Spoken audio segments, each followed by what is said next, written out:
Friends, स्वागत है हमारे YouTube चैनल सीनू साइंस वर्ल्ड में।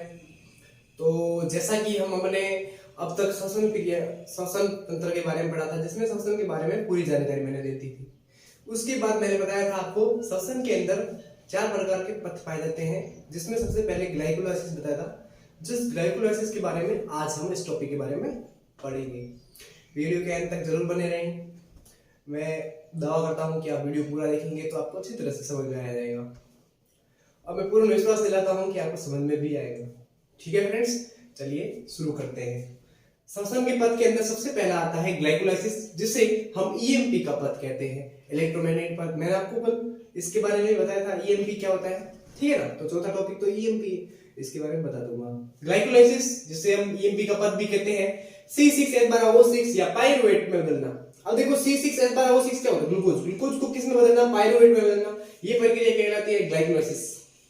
ग्लाइकोलाइसिस ये प्रक्रिया कोशिका द्रव्य में संपन्न होती है। कहां होती है? कोशिका द्रव्य में संपन्न होती है। ये वायवीय में भी होती है और अवायवीय में भी होती है। वायवीय प्रक्रिया और अवायवीय प्रक्रिया मैंने आपको बताया था, अंतःश्वसन और बहिःश्वसन। उसी प्रकार एक वायवीय और अवायवीय है, जिसके बारे में वीडियो के मतलब ये वाला टॉपिक पूरा होने के बाद में मैं आपको लास्ट में इसकी बारे में डेफिनेशन दे दूंगा। ठीक है फ्रेंड्स, चलिए।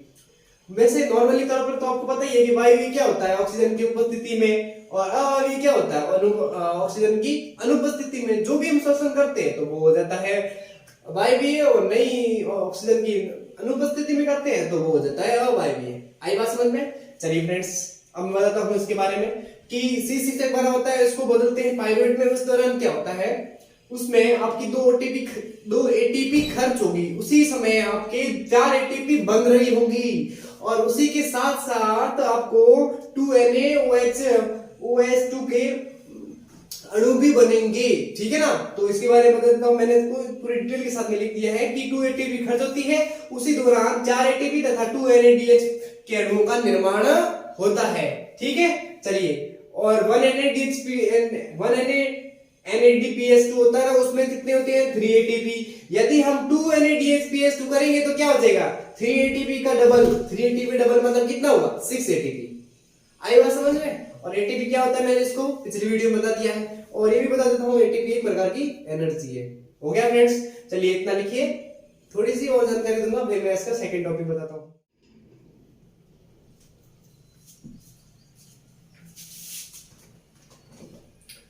फ्रेंड्स, अब बताता हूँ ग्लाइकोलाइसिस के में थोड़ा बहुत बच गया था, वो बताता हूँ कि ग्लाइकोलाइसिस में शुद्ध एटीपी कितनी होती है? 2 एटीपी होती है। एग्जाम के अंदर एक क्वेश्चन मोस्टली आ ही जाता है कि ग्लाइकोलाइसिस में कितनी ओटीपी होती है, एटीपी होती है शुद्ध रूप में, तो आपको बताना है 2 एटीपी होती है। यदि आपको पूछे कि ग्लाइकोलाइसिस में टोटल एटीपी कितनी होती है, तो आपको आंख बंद करके जवाब देना है 8 एटीपी होती है। सर कैसे? 2 एटीपी इसकी शुद्ध रूप में होती है, तथा 6 कहां से आती है भैया? 2 NADH2 में, 2 NADPH2 में। ठीक है ना। तो 2 NADPH2 में आए तो उसमें कितने होंगे? उसमें कितने होते हैं? एक में कितना था? 3, तो दूसरे में कितना था? 3। टोटल कितना हुआ? 6 तो हो गया, और 2 ये हो गया शुद्ध वाला, तो टोटल कितने हो गए? 8। ठीक है ना। तो एग्जाम के अंदर आपको ध्यान रखना है कि टोटल एटीपी कितनी होती है? 8, और शुद्ध रूप में एटीपी कितनी होती है? 2। ओके, चलिए, ये तो हो गई ग्लाइकोलाइसिस के बारे में बात। अब चलते हैं लिंक रिएक्शन के बारे में, जो मैंने आपको बताया था श्वसन पद्धति का दूसरा टॉपिक जिसका लिंक रिएक्शन बोलते हैं। लिंक रिएक्शन क्या होती है? एसिटिल के एंजाइम को ग्लाइकोलाइसिस तथा कैफ चक्र की योजक कड़ी है, एक प्रकार की जोड़ने वाली, दोनों के बीच में एक कड़ी है, जिसमें देखो क्या क्या है? एसिटिल के एंजाइम को, किसको? एसिटिल के एंजाइम को ग्लाइकोलाइसिस और तथा क्रेब चक्र के बीच में की योजक कड़ी है। क्रेब चक्र, और देखो आप समझ रहे हो क्या बोल रहा हूं मैं? देखो ग्लाइकोलाइसिस फर्स्ट टॉपिक है, वो वाला, उसको वो ग्लाइकोलाइसिस और क्रेब चक्र, इसके बीच में जो योजक कड़ी होती है ना, उसको बोलते हैं लिंक रिएक्शन। और नाम से ही पता चल जाओ कि लिंक यानी आपस में जुड़ी हुई है, दोनों साइड से आपस में जुड़ी हुई है। तो लिंक रिएक्शन है, इसके बारे में पढ़ते हैं। ये क्या होती है? ये एक प्रकार की घटना माइटोकॉन्ड्रिया की मैट्रिक्स में होती है। अब एक्चुअल में बच्चों को पता नहीं है, या फिर आपको पता नहीं होगा कि मैट्रिक्स क्या होती है। तो आपने माइटोकॉन्ड्रिया तो बचपन की छोटी क्लास में पढ़ा ही होगा कि इस टाइप का एक माइटोकॉन्ड्रिया होता है, और इस टाइप का जिसे कोशिका का शक्ति ग्रह भी बोलते हैं।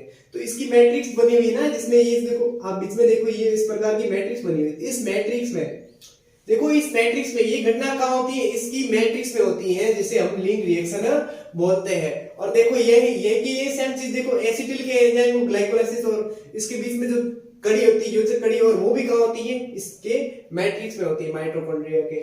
ठीक है ना। चलिए, ये घटना वायवीय अवस्था में होती है, यानी कि ऑक्सीजन की उपस्थिति में ही कार्य करती है। चलिए दूसरा बताता हूं, तीसरा, कि पायरुवेट का एसिटाइल को एंजाइम में टूटना लिंक रिएक्शन कहलाता है। इसकी एक्चुअल डेफिनेशन क्या है, देखो, पायरुवेट का एसिटाइल को, ठीक है, पायरुवेट के जो एसिटाइल होते हैं उनको एंजाइम में टूटना, जैसे ही देखो पायरुवेट के अंदर जो भी एसिटाइल के एंजाइम होते हैं उसको एंजाइम में तोड़ देंगे तो वो किस प्रकार की हो जाएगी, लिंक रिएक्शन हो जाएगी। ठीक है फ्रेंड्स, चलिए ये तो इतना हो गया। अब मैं थोड़े से और जानकारी देता हूं कि लिंक रिएक्शन में 2NADH2 अणुओं का निर्माण होता है, मतलब समझ रहे हो, 2NADPH2 का निर्माण हुआ अणु का, यानी कि उसमें कितनी प्रकार की एटीपी प्राप्त हुई, 6। कैसे, देखो 1 के अंदर कितनी होती है, 3, तो मैंने लिख दिया, देखो 1 के अंदर 3 एटीपी होती है, तो 2 के अंदर कितनी होगी, 6 एटीपी। आई बात समझ में। चलिए ये तो हो गई लिंक रिएक्शन के बारे में। अब थोड़ा सा थर्ड टॉपिक है क्रेब्स चक्र, जिसके बारे में पढ़ेंगे।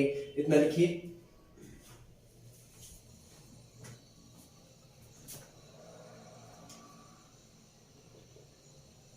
अब थर्ड टॉपिक है क्रेब्स चक्र।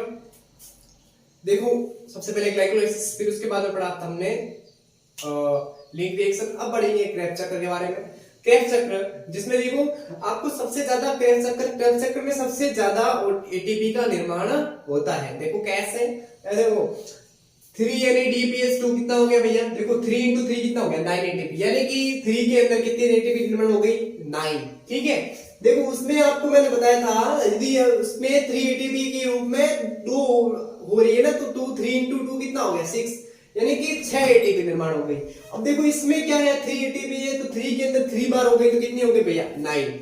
आई बात समझ में। चलिए और बताता हूं मैं आपको, देखिए 1FADH2 होता है, इस प्रकार की प्राप्त होगी, तो उसमें कितना हो जाएगा, 2 into 1 इधर 2 एटीपी हो जाएगी, और 1 GTP के रूप में होते हैं, तो 1 GTP के रूप में 1 एटीपी प्राप्त हो जाएगी। टोटल एटीपी कितनी हो जाएगी, 12। तो आपका मेन क्वेश्चन यही रहता है कि क्रेब्स चक्र के अंदर टोटल एटीपी का निर्माण कितना होता है, तो आपको ध्यान रखना है कि 12 एटीपी सर। ठीक है, तो ये तो हो गई एटीपी क्रेब्स चक्र के अंदर बात। ठीक है, क्रेब्स चक्र देखो होता क्या है, ग्लूकोज पूर्ण ऑक्सीकरण क्रेब्स चक्र में 2 बार चलता है। कितनी बार, 2 बार। देखो ग्लूकोज है ना, ग्लूकोज उसका पूर्ण ऑक्सीकरण क्रेब्स चक्र 2 बार चलता है। इस खुद का एक सर्कल होता है। देखो ग्लूकोज पूर्ण ऑक्सीकरण का जो एक सर्कल होता है उसको क्रेब्स चक्र बोलते हैं। तो क्रेब्स चक्र 2 बार चलता है, अतः ग्लूकोज पूर्ण ऑक्सीकरण के चक्र में कुल कितनी एटीपी निर्माण करेगी, 12।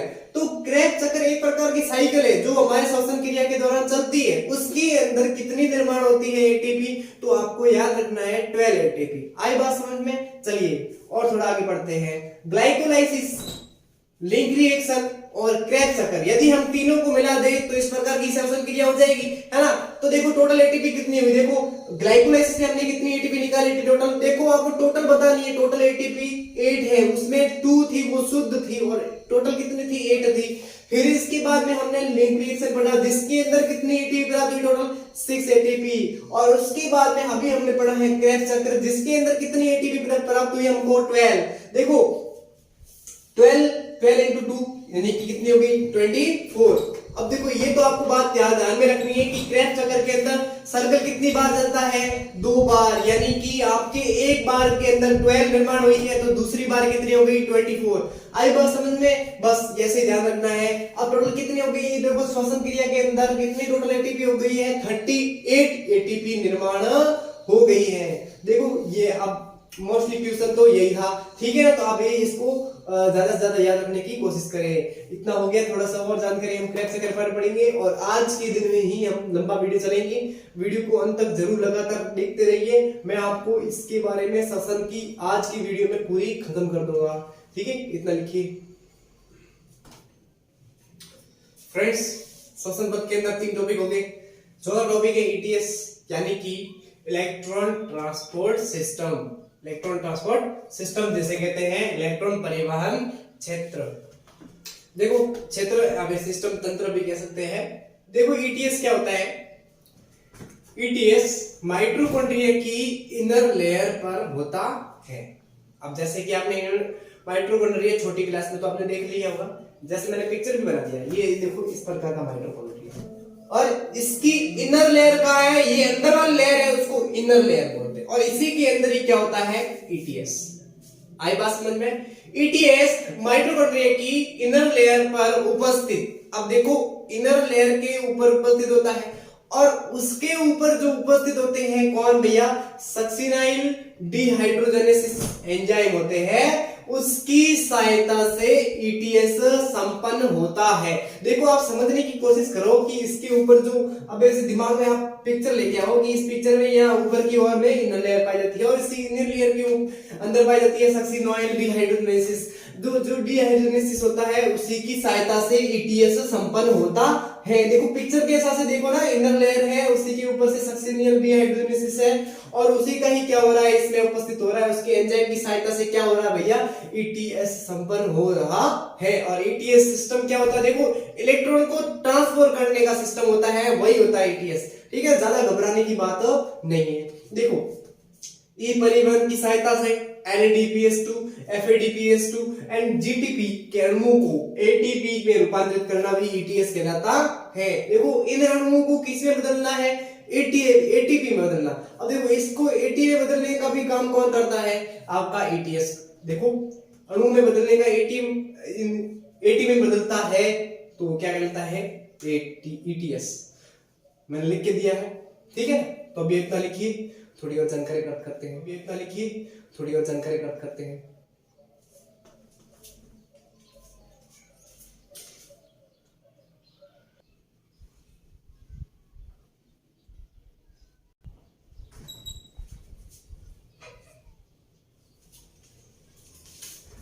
अब देखो श्वसन प्रकार के अंदर मैंने ईटीएस के बारे में बता दिया।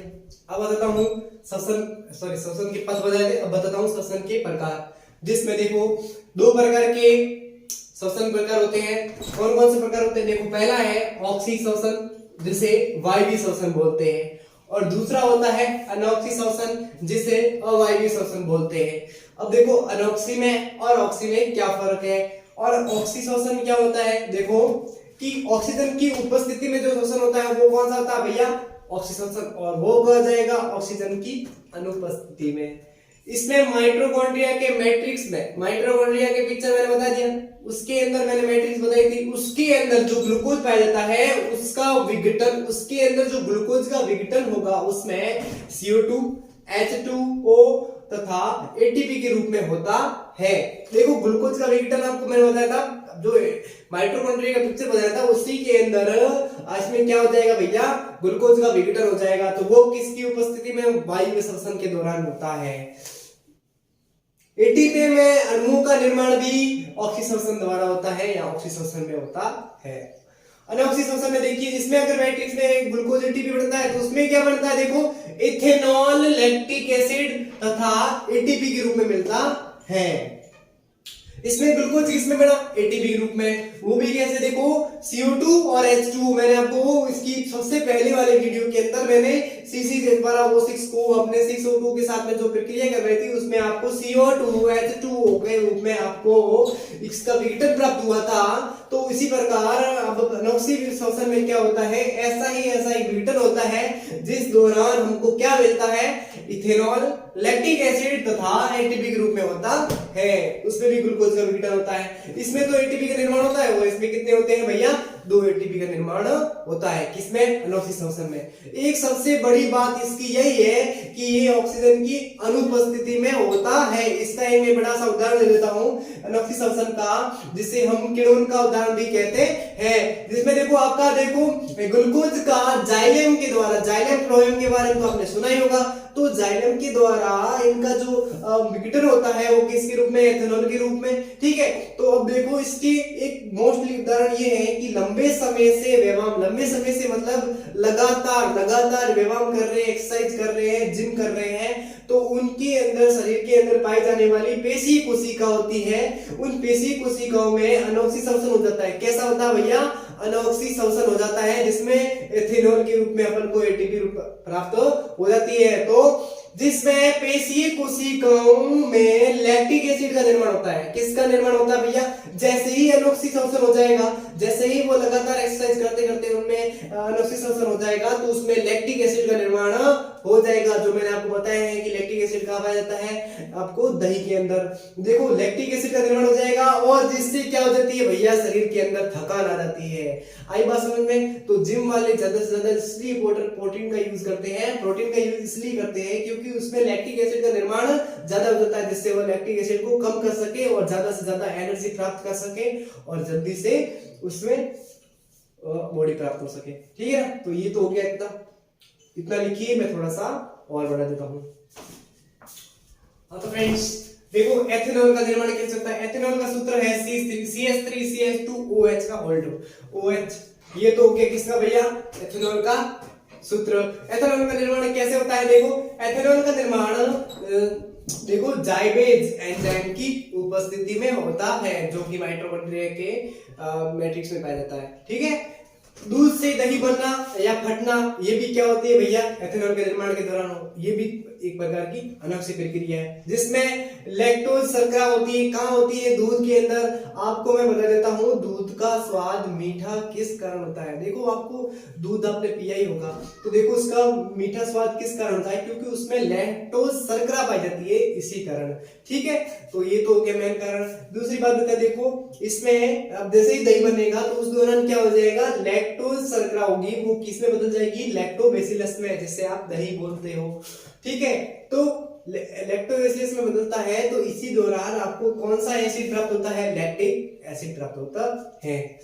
अब आता है ब्रेड का निर्माण। ब्रेड का निर्माण सैकेरेमाइटिस सेवेलेसी कवक से होता है। ठीक है ना, तो ये प्रकार का कवक है जो ब्रेड के अंदर पाया जाता है और धीरे धीरे उत्पन्न होता है। इसी कारण वो ब्रेड आपको फूली हुई नजर आती है, इसीलिए आपको ब्रेड बनती है। फिर रहते हैं बायोगैस का निर्माण, वो भी ऐसे होता है। गोबर गैस का निर्माण, वो भी अनोखी प्रक्रिया है। और उपलों का निर्माण, यानी कि गोबर के अंदर जो सूखे हुए उपले होते हैं, उसका निर्माण भी अनोखी क्रिया के दौरान होता है। ये तो हो गए अनोखी श्वसन के उदाहरण, मोस्टली आपको याद करने हैं। फिर चलते हैं श्वसन तंत्र से संबंधित विकार कौन कौन से हैं, यानी कि श्वसन तंत्र से संबंधित कौन कौन सी ऐसी बीमारियां होती है।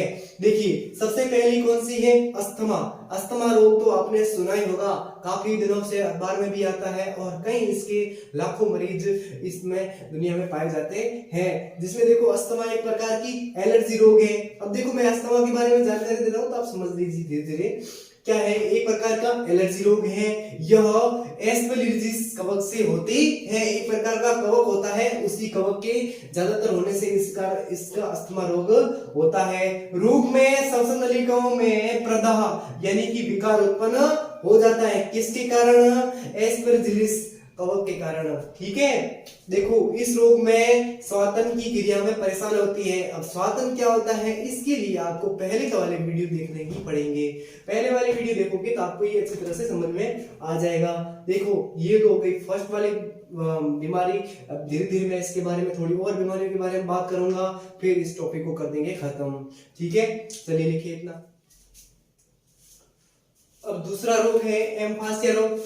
एम्फासिया रोग क्या होता है? धूम्रपान से उत्पन्न होने वाला रोग, यानी कि जो लोग बीड़ी सिगरेट पीते हैं उसके दौरान जो रोग होता है वो कौन सा होता है? एम्फासिया रोग।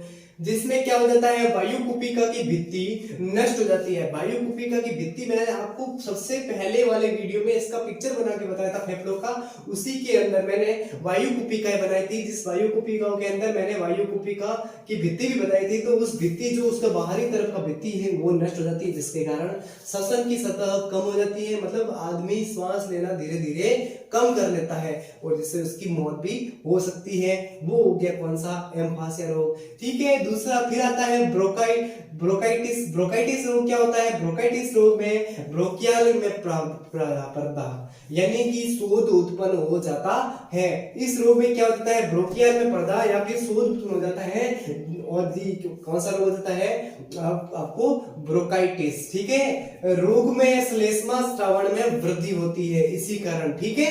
ये हो गई रोग को फैलने की बीमारी। कैसे होती है इसके दो रीजंस। फिर आता है सिलिकोसिस। सिलिकोसिस क्या होता है, देखो सिलिका के कणों से होने वाली बीमारी। आपको नाम से पता चल जाएगा कि बीमारी कौन सी है, सिलिकोसिस, यानी कि सिलिका कणों से होगी। अब देखो यहाँ पे होती है black lung disease. Black lung disease मतलब क्या होती है, काले फेफड़े। और काले फेफड़े किस कारण से, कोयले के कारण। बस तो आपको ध्यान रखना है कि कोयले से बीमारी कौन सी होती है, आपको ब्लैक लंग डिजीज। आई बात समझ में। चलिए ये तो हो गई इसके बारे में, बीमारियों के बारे में। अब थोड़ा सा मेटहेमोग्लोबिन और थोड़ी सी जानकारी और प्राप्त कर देते हैं और इस वीडियो को आज के लिए कर देते हैं समाप्त, ठीक है। ठीक है, इतना लिखिए। मेटहेमोग्लोबिन, मेटहेमोग्लोबिन क्या होता है इसके बारे में पढ़ेंगे।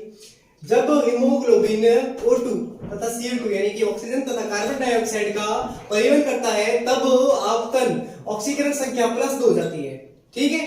HbCO2 तथा NO3 माइनस का परिवहन करता है। देखो Hb यानी कि हीमोग्लोबिन जब कार्बन डाइऑक्साइड तथा NO3 यानी कि नाइट्रेट का परिवहन करता है तब आयरन की ऑक्सीकरण संख्या Fe+3 हो जाती है। कितनी हो जाती है भैया, Fe+3। और +3 आयरन वाली गोली, आयरन को क्या कहते हैं भैया, हीमोग्लोबिन कहलाता है। दम घुटने के दौरान क्या क्या होता है, देखो कार्बन मोनोऑक्साइड तथा आपका हीमोग्लोबिन होता है, उसी दौरान दम घटता है। और अशुद्ध और शुद्ध मिक्सिंग में क्या होता है, देखो हीमोग्लोबिन के साथ साथ में NO3 की प्रक्रिया होती है जिसमें आपको क्या प्राप्त होता है, ब्लू बेबी सिंड्रोम प्राप्त होता है। ब्लू बेबी सिंड्रोम के दौरान भी आपको कौन सा प्राप्त होगा भैया, Hb+NO3, ठीक है।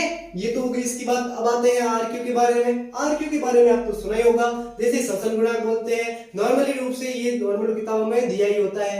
आरक्यू क्या होता है, आरक्यू देखो क्या होता है, मुक्त CO2 का आयतन होता है बटे उसमें से प्रयुक्त की गई CO2 का आयतन। दोनों के आयतन का जो अनुपात निकालेंगे, दोनों के आयतन का जो अनुपात निकालेंगे वो क्या हो जाएगा भैया, आरक्यू हो जाता है, यानी कि श्वसन गुणांक। किसी का श्वसन गुणांक ज्ञात करना तो यही होता है। लेकिन नॉर्मली इसका क्वेश्चन बनता है जिसके अंदर 3 प्रकार के आरक्यू आपको पूछे जाते हैं। सबसे पहले कार्बोहाइड्रेट का, जिसका आरक्यू होता है 1, और ये वसा होता है उसका कार्बोहाइड्रेट होता है वसा का आरक्यू कितना हो जाता है 0.7, और प्रोटीन का आरक्यू कितना हो जाता है 0.9। बस आपको क्वेश्चन के यही याद रखने हैं। और मैं बता देता हूं कि इसके पीछे कोई बीमा नहीं होती, यानी कि एक प्रकार का आरक्यू क्या है, बीमाहीन राशि है। बस आज के लिए बस इतना ही। श्वसन का टॉपिक हो जाता है बिल्कुल खत्म। और यदि मैं आपको वीडियो को पसंद आया है तो लाइक करें, कमेंट करके और ज्यादा से ज्यादा लोगों में शेयर करना बिल्कुल न भूलें, ठीक है फ्रेंड्स। अब घर पे रहिए, खुश रहिए, मस्त रहिए, अपना ख्याल रखिए। जय हिंद, जय भारत।